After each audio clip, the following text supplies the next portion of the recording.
Hello, everyone.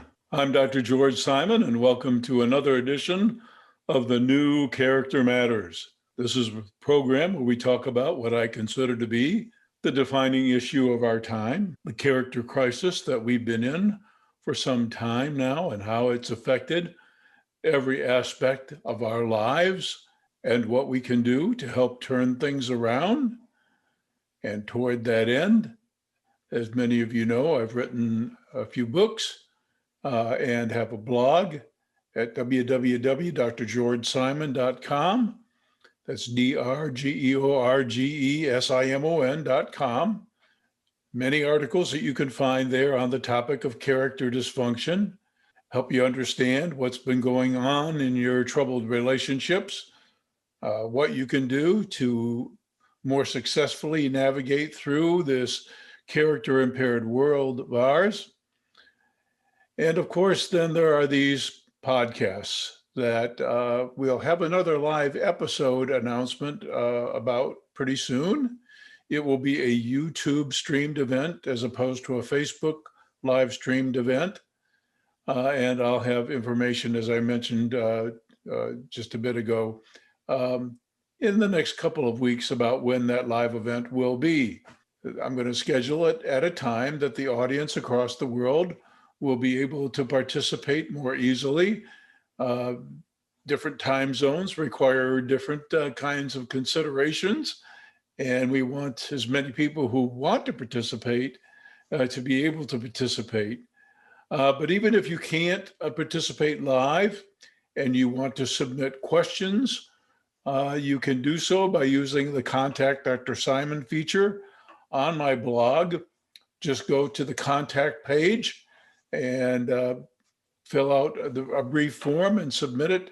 And if you have questions you want or issues, if you have questions or issues that you want addressed on the program, you can mention it there, and I'll be happy to both give you a response via email and also to address the concerns on the program so that others can have the benefit as well.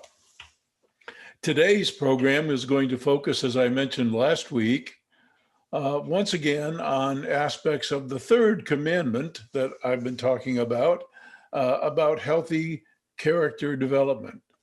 And that commandment has to do with having a right head about you, having a balanced sense of both self-worth, self-esteem, self-respect, knowing who you really are, what you're really worth, where that worth comes from, and how to keep a right head about you in this difficult time culturally, where so much narcissism, unfortunately, is fostered.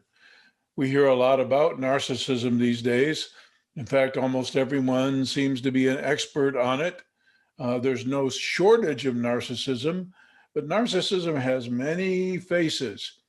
There are many different major types of narcissism, and there are some smaller, subtler types of narcissism too, all quite a bit different.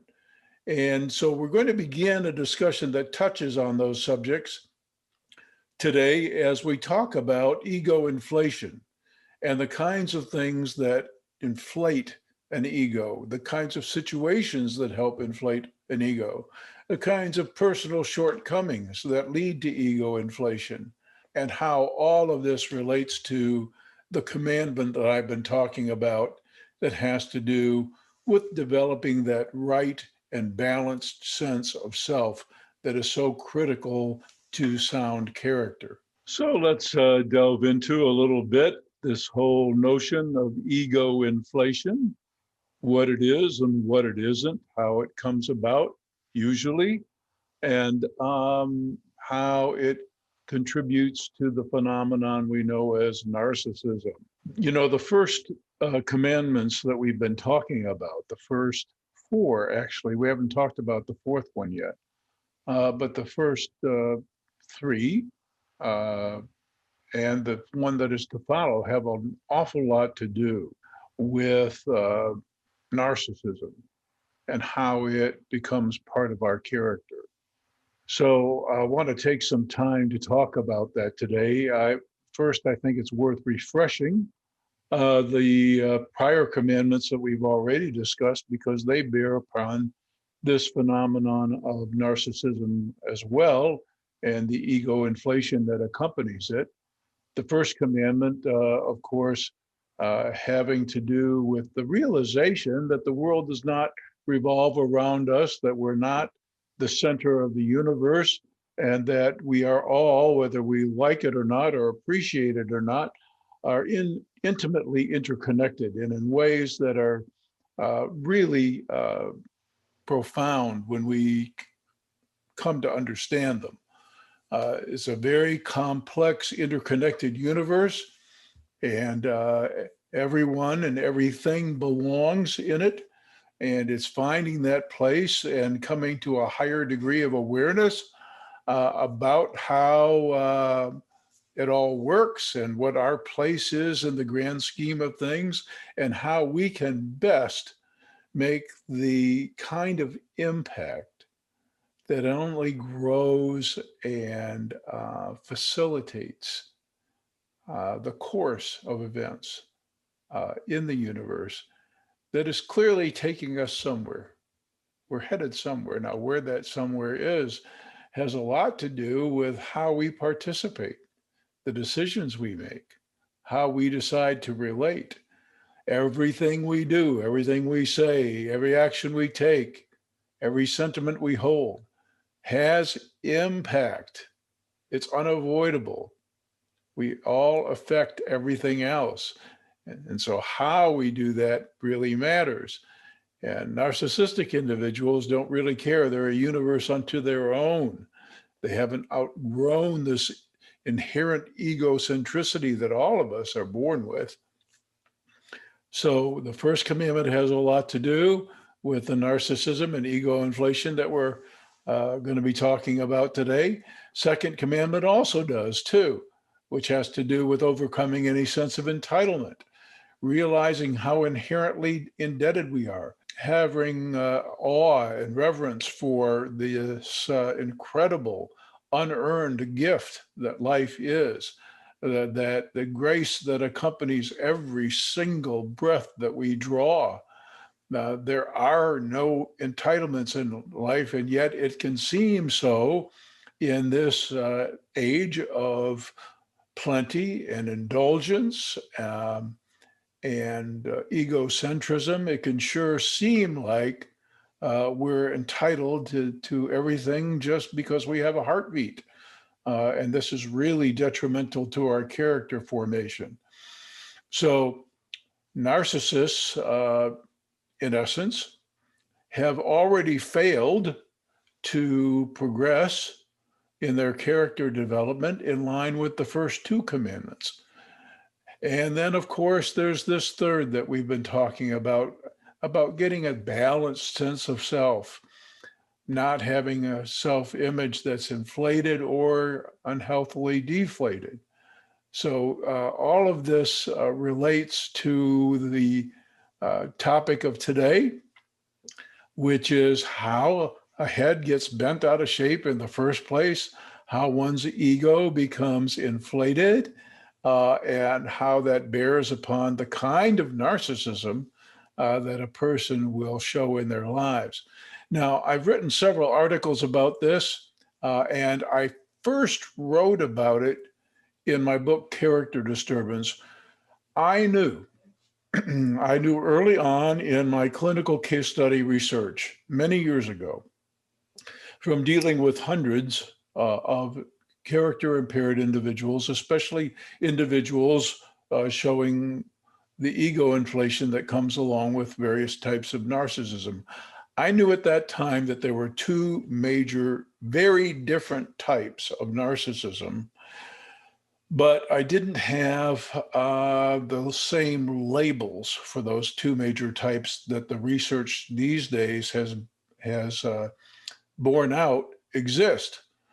Back in the day when I was first writing my book, Character Disturbance, I knew that there were these narcissists who fit the traditional model. these individuals who presented a facade of competence, of self-assurance, maybe even some bravado, braggadocio, but it was a cover. Underneath it all, they were insecure individuals who didn't really have a very solid sense of self, and they had something to prove. And they weren't even very aware of how desperately they were trying to prove it. And this kind of narcissism has traditionally been thought to be the only kind of narcissism, and all of the traditional theories have operated on that perspective. But it turns out that there's another very, very different type of narcissism, and this is what I witnessed in my work and began to write about. I called it the more character disturbed type, because I made the distinction in my work between folks who were more on the neurotic side of the spectrum of human behavior, where they were overly conscientious and hung up with respect to unconscious, unresolved inner emotional conflicts. Those are the neurotic individuals. And of those folks, there were some compensatory narcissists. On the other side of the spectrum, however, defined by the very absence of neurosis, instead of too much conscientiousness, not enough conscientiousness, instead of too much conscience, not enough conscience, and instead of too much inner unresolved conflict and anxiety, not enough anxiety. Instead, self-assurance that was not even warranted. And in these folks, the kinds of narcissism that I called at the time the character disturbed kind of narcissist, all the traditional notions didn't apply. These were not folks who, underneath it all, really didn't believe they were all that, but acted all that on the surface in order to prove something. These were folks who really did sincerely believe they were all that. They weren't compensating for anything. They thought they were great. They took their gifts as their own. They didn't respect any higher power conferring the gifts. They lauded in their qualities, and they thought way too much of themselves. Their heads were so big they could barely get in the room. And it wasn't an act, and it wasn't a compensation. These days, the literature refers to these two major types as the vulnerable or compensatory type versus the more grandiose, or what I call the more character disturbed type. And they're very different. And here's the thing. In our day and time, because of the nature of the times, because of the cultural zeitgeist, the dominant cultural atmosphere, because of that, the more character disturbed variety of narcissism, the more grandiose type, is much more common. So we can't make those traditional assumptions that we used to make. And also the research is suggesting, evidence is not very clear just yet, but the evidence is mounting that females with narcissistic tendencies tend to be of the more vulnerable type, where males in our culture, especially who have narcissism in their character, tend to be of the more grandiose type. So there appears to be a gender bias with respect to the type of narcissism folks have. But there are these two major types. And there are some interesting subtypes too that we're going to talk about in the next program. But the two major types of narcissists are very, very different. And so in talking today about the kinds of things that can inflate a person's ego as they're growing and developing in character, we have to keep that in mind. We have to keep in mind that there are two very, very different ways that a person's narcissism can form. So Let's explore just a little bit the ways in which an ego can get bent out of shape. Uh, as is the case with folks who may develop later on in life, the more compensatory type of narcissism, one way uh, some compensatory ego inflation can develop is when a person is born into circumstances uh, or experiences certain kinds of trauma in their early development where they just don't feel very good about themselves. They feel unaccepted, misunderstood, rejected, uh, maybe even neglected.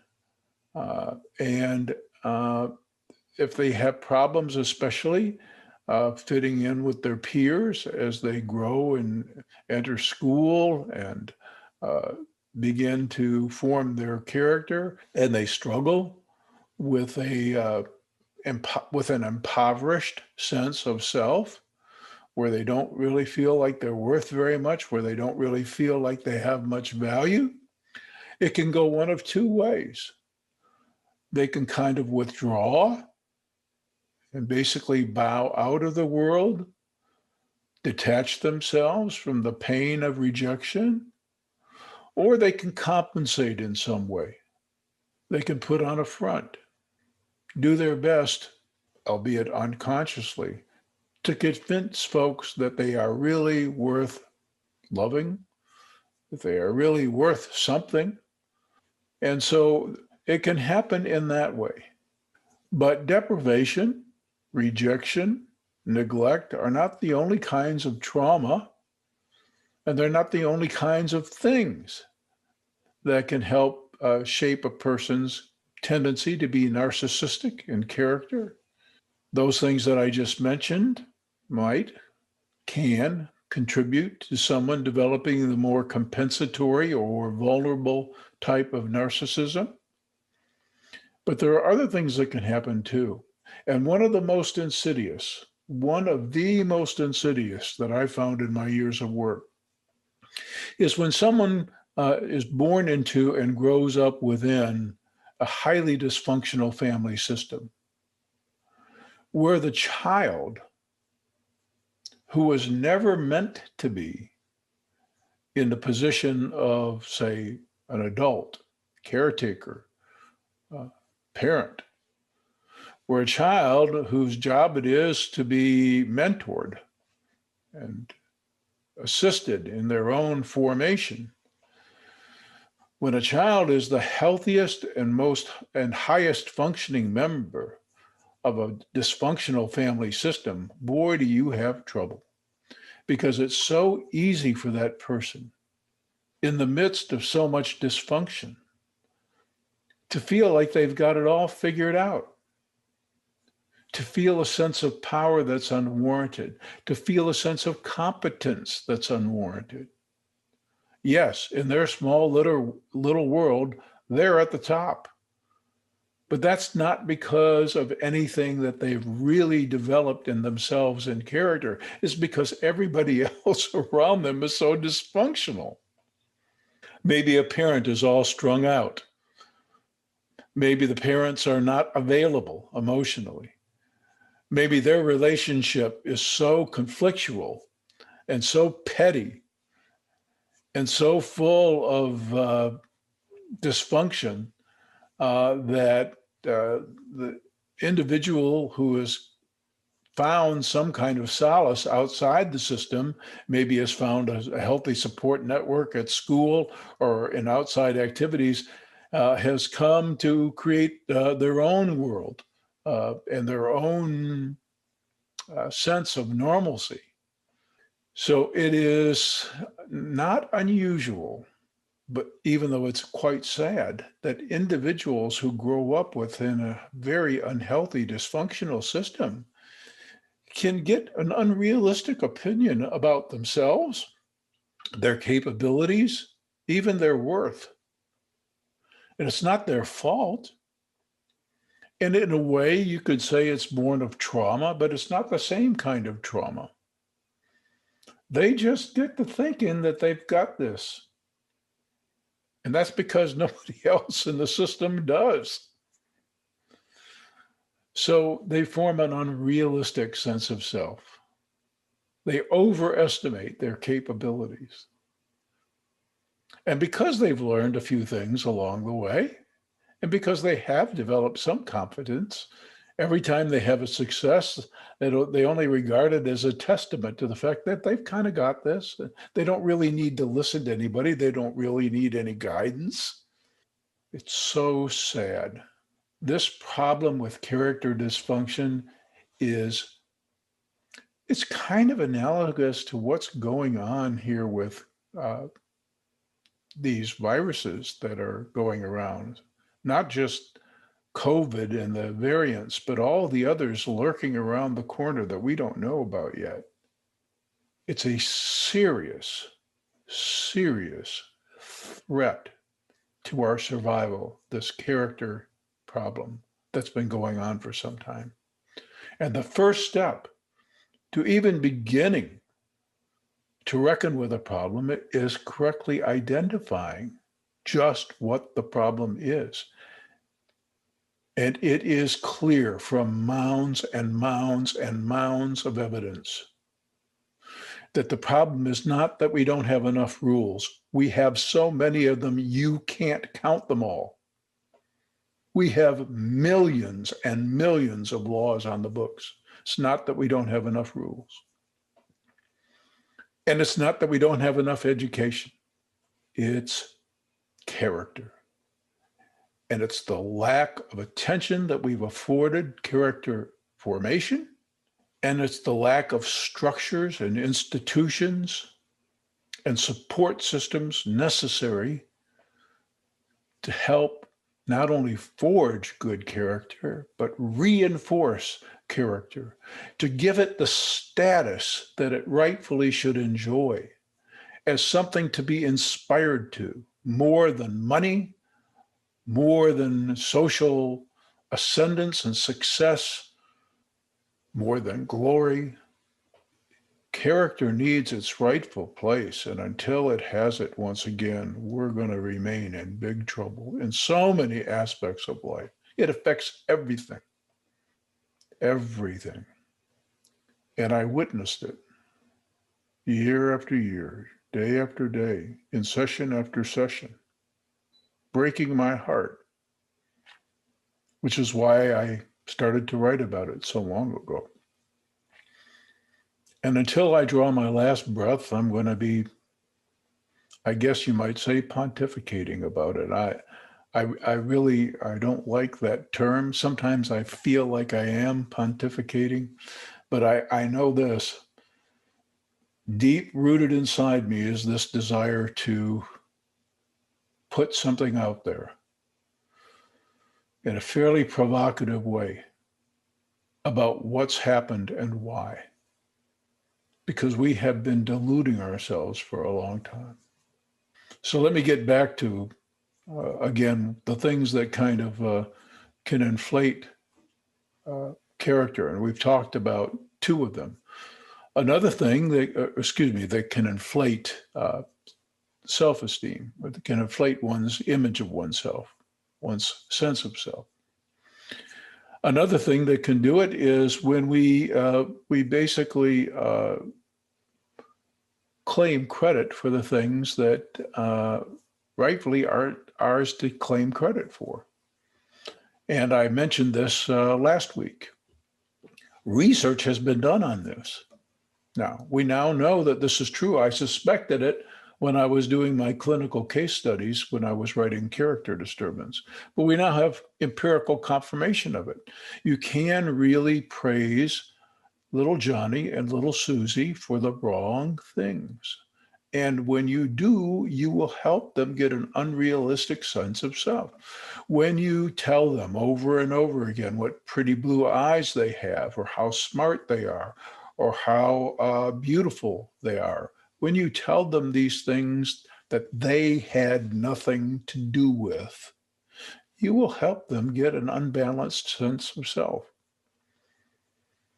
What we don't do enough is recognize and reinforce especially our younger folks, for those courageous actions they take to be decent, even in situations where it takes a lot to be decent, to comfort that person who's been bullied, to have empathy, maybe even to dare to benignly, but still nonetheless unwaveringly confront the bully, or at least report the bully.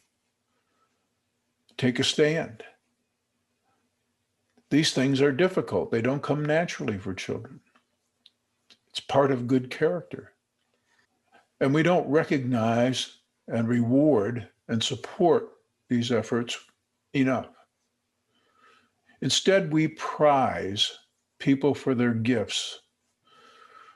We lavish money and attention on folks who have talent without regard to how they conduct themselves. And then when they show us any vulnerability or humanity, we dismiss them sometimes as weak. My goodness. Character stopped mattering to us a long time ago, and we are paying the price, as rightfully should be so. The way the universe works, we're meant to suffer when we misstep. It's how we learn. Now, how we reckon with those mistakes makes all the difference. How we reckon with our suffering, what we make of it, how we honestly and humbly process, what's happened here and why has this happened? What was my part in it? As opposed to just merely blaming everyone else and everything else. This is what narcissism does. Because in this unrealistic sense of self, the narcissist just can't make a mistake. The narcissist is always right. Everybody else is always wrong. So when things fall apart, it must be somebody else's fault. My goodness, we had such egregious displays of this in the last few years. So egregious, one would ask themselves, how has this become so normalized that even in the face of such egregiousness, some folks are not sickened? Some folks are not so sickened that they are willing to take a stand for the importance of character once again. This problem is not just severe, it's not just pervasive, but it crept upon us incrementally, insidiously, and it's become so normalized, we've become so accommodating of it that it's going to take true disaster to wake us up. That's what it's going to take. It has to be that way. We are creatures of accommodation. It's how addictions develop. Once things become so normalized, once we become so used to something, it takes more of that something, whatever it is, to get our attention. And character dysfunction is so widespread, is so rampant, and the most egregious forms of it have become so commonplace that nothing shocks us anymore, nothing outrages us anymore. Now, I need to sum up just a little bit about this ego inflation aspect of narcissism, because there are so many aspects of modern culture that interfere with a person's ability to become a truly decent character. The standards that we have, the measuring sticks that we have within our culture for what gives a person value have become so distorted. It needs to matter not just what a person has in the way of gifts and talents going for them. It needs to matter how they conduct themselves, what they do with those gifts, how they relate to others.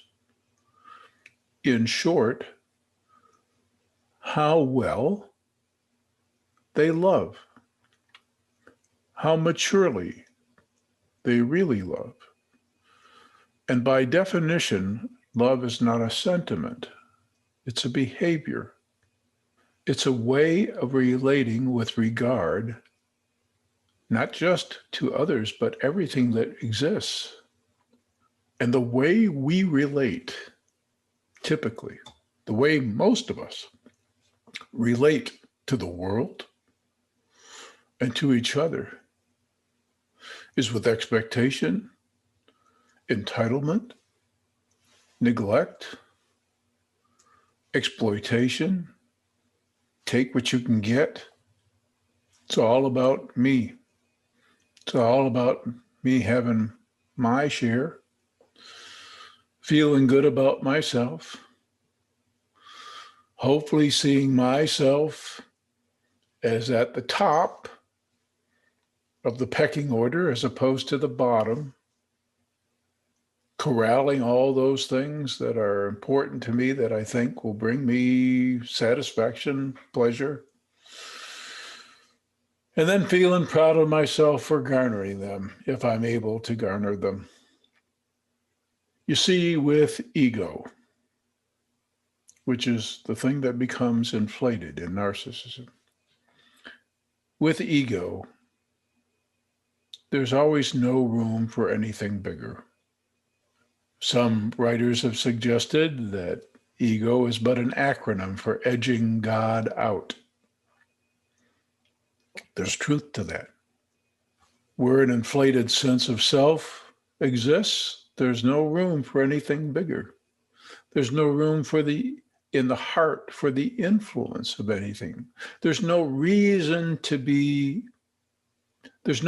feel indebted, to be beholding, to rest in humble awe of all that it is, of all that is and has been freely given, unearned to us. It's a major internal, emotional, psychological, and especially spiritual revolution to wake up to the bigger reality and to realize that we're but a part of something way bigger than we can wrap our minds or hearts around. And that doesn't diminish our value one bit, because we belong as much as everything else belongs. So we have importance, or we wouldn't be. But we have to understand the true nature of that importance. That's what enlightenment is all about. And it's very hard to achieve in such character-impaired times, in a culture of indulgence, entitlement, egocentricity, rampant narcissism, and not of the compensatory type. So I'll keep broadcasting. I'll keep having conversations. I'm going to finish this book. I promise you pretty soon. The words are beginning to flow now. It's been a lot to say. I've seen too much and been distressed enough to want to at least say something. I don't have the grandiosity, at least I hope not, to think that I have just that right something to say that will change everything. Still, I feel compelled to say it. And so I'll keep doing it in my weekly articles on the blog at drgeorgesimon.com. And I'll do my best to convey the message in these programs as well. And in my books, and especially in my upcoming book. Please avail yourself of the material. I get emails still from folks from time to time who have found one thing or another, and they come to some conclusions that I don't think that they would have come to if they were familiar enough with the rest of the work. There's a lot of material out there, especially on the blog, hundreds of articles. If you really want to know what a lifetime of counseling has helped teach me, you really have to sift through quite a few of them. And so with that, I thank you once again for tuning in to another edition of the New Character Matters. As I mentioned, I'll have an announcement for you soon about the next live stream event where I can take your calls in real time. But as I mentioned, any questions you want addressed on this program, you can email me. And the best way to do that is to go to the blog at www.drgeorgesimon.com. That's DRGEORGESIMON.com. Go to the Contact Dr. Simon page, use the contact feature and form, and ask your question there. That's also the page to use if you're seeking any kind of consultation with me. I enjoy these consultations. I do them worldwide. It's not traditional therapy per se. It's just a wonderful conversation about the issues of our time and how they might be impacting you and what you can do to empower yourself in your life, especially if you're a person recovering from another toxic relationship and want to get it more right the next time and carve out a better life for yourself. Or if you're a person that's come to that point in life that you know you've got some character work to do, but you really don't know how to go about it. In any case, I enjoy those kinds of consultations. You can find out how to do that on the blog too. So thanks for tuning in once again. I'm Dr. George Simon. You take care, and I'll see you next time on another edition of the New Character Matters.